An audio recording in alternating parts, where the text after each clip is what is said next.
Hey everybody, welcome back to Video Mess. So today we're continuing the series Naomi Super Happy Fun Times because I couldn't think of a better title, and if you can't tell already, we're playing Confidential Mission released by Sega in the year 2000. This is basically James Bond mixed with Mission Impossible, mixed with The House of the Dead, mixed with Virtua Cop, done by Sega. And it's one of those weird things, pretty much every Sega Lycan franchise became a massive hit and went on to spawn a ton of sequels. Confidential Mission was a one and done game that didn't really get many accolades and has never been seen again, and that means I absolutely love it. Before you get too far involved though, do me a huge favor down below, hit like and subscribe and ring that notification bell, definitely helps us out. And if you feel so inclined and want to support the channel, we got a Patreon link down below as well. But if you watch my channel whatsoever, you know one of my favorite genres of all time is the arcade light gun game, and Confidential Mission has absolutely everything I need to say this game is a sleeper hit. If you enjoy Virtua Cop, there's nothing here that you're not going to enjoy, and if you like a good cheesy B-movie spy story, you're going to enjoy even more of it. But of course it's Sega, and the first thing we got to talk about is the gameplay mechanics. I don't think any developer can make a light gun game as good as Sega did. Obviously Namco with Time Crisis gets like 99% of the way there, but I still think Sega is the absolute king when it comes to making this genre. And I do love the Confidential Mission, unlike The House of the Dead and Virtua Cop, gives you these little mini games as well. We need to shoot this little plasticine gun to block all of the poison vents before the timer runs out, or else we're going to have a worse time playing the game. And I love this screen space effect here where it starts wiggling back and forth, almost like you ingested that poison and your vision is going blurry. I like that it actually slows down sometimes and gives you these different things to do to succeed or fail at, and depending on how you do, you're actually going to see branching paths in the story and gameplay as well, which is going to be a ton of fun. But right here on this rooftop, if you can't already tell the absolute inspiration from Virtua Cop, it means you've never played that game. From the aiming reticle to the warning sign as to when one of your opponents is going to shoot you, to the way the camera moves, this is basically just James Bond Virtua Cop in disguise, and it is so good for that because Virtua Cop is one of my favorite Sega franchises of all time. And honestly, it's been forever since we got a Virtua Cop, so let's just do that soon, Sega. Make me a very happy person. As we move further into the first level here, I love all of the cover mechanics and hiding behind the bookshelves. It's all done automatically because it is an on-rail shooter, but again here, just watch this camera pan around. We have enemies coming from every single direction. We have hostages that we need to avoid. This is just Virtua Cop in the best way possible. It's in no way a copy or clone because it's from Sega. It is basically an homage to what we played on the Sega Model 2, because we didn't get a Virtua Cop 3 until much later, but Confidential Mission feels like that lost game in the franchise that you never got a chance to play if you didn't see it in arcades or on Dreamcast. And I will say I rarely ever hear mention of Confidential Mission, and it's been probably over a decade since I've actually seen an arcade cabinet for this game, and the last time I saw it, the guns were not focusing well and the aim was completely off. So if you do know where there is a cabinet, leave me a comment down below because I would be curious to find one and give it another play in arcades. But as we move through this boss battle here, I just love all of the intense action of this game. The camera swings and moves around a little bit faster than it does in Virtua Cop, and it gives you a better sensation of the actual speed. It makes you focus and be accurate with those guns, and it's just a fun time when you're playing it well, and that's all I can ever ask from a light gun game. Good graphics, good gameplay, and you succeed or fail based upon your ability to read the screen and shoot that weapon at the right time. But of course you get a lot of fun story as well, and it's definitely hokey because this is sort of a B-movie spy action thriller here, and I love that one of the agents is pushing a cart through the hallway of this train while we have a bug in a plant. If you are a spy, definitely don't make your things flash red. It's probably the worst way to get caught in the world, and we have the chef here that's very quickly going to become our spy again. But I do like the story in this game. It's definitely cheesy and hokey, but it sells the illusion of this being a James Bond style thriller done only the way Sega can. You marry that with awesome shooting mechanics and just an overall fun atmosphere, and you have a game every bit as good as Virtua Cop, and one that a lot of people probably don't know exists. And I just love that he rips off that chef's coat and he's got a full tuxedo underneath it. That's definitely what I wear in real life, but I don't know about you. But the other great part about the game is it has an awesome soundtrack that plays around with that classic James Bond style music, so go ahead and listen for 45 seconds and I will be right back.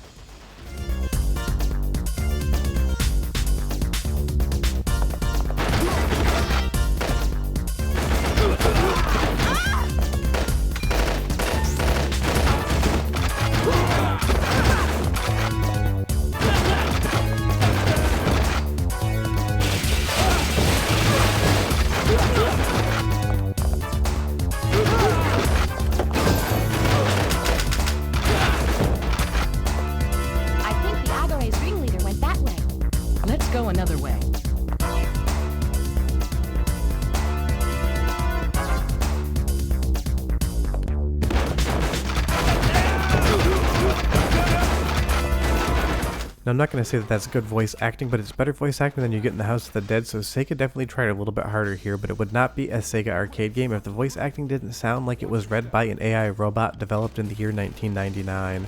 As we get on top of the train here again, I just love the diversity in this game. Every single level is different, and within every single level it's going to have you doing multiple things. Being on top of this train here, the boss battle is multi-stage. There's always something to see and always something to do, and the shooting mechanics are still at the forefront. The accuracy in this game is incredible if you calibrate whatever gun you're using right for emulating it, and if you miss a shot, it is on you. And I love that the game asks you to be very accurate as well. Hitting this helicopter, not that hard, but you need to unload on the trigger. When you actually have to hit the general here in the tank, he is tiny, which means that you definitely need to lead your shots and understand where that tank is going to be in the future, else you're going to completely miss. But that's what I love about a genre like this. It requires you to get better at it, and your skill set is all that it's going to take.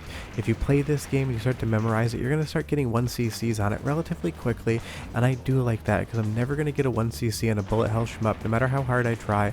But in light gun games that I own and play a lot, it is something that you can do, and learning all of those patterns just work.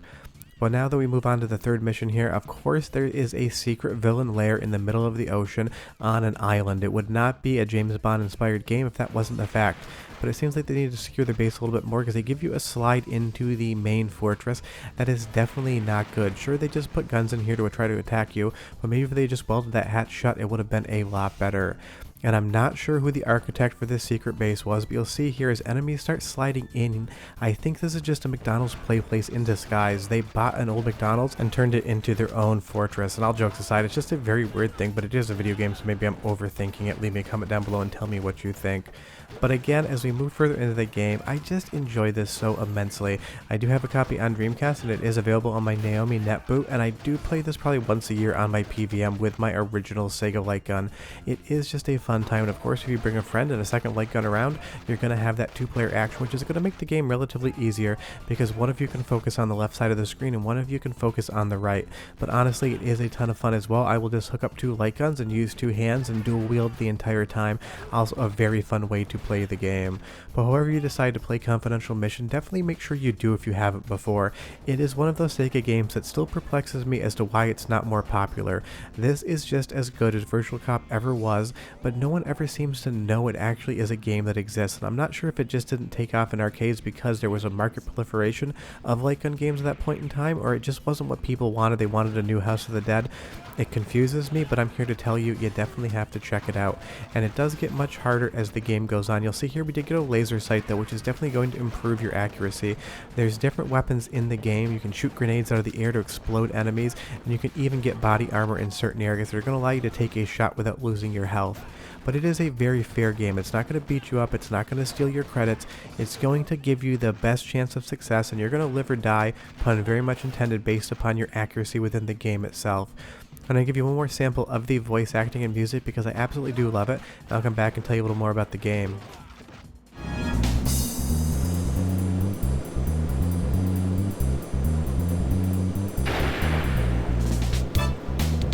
Welcome, Mr. Gibson. I'm afraid you are too late. Confidential Mission Forces Headquarters. If you must know, you must have come here to die.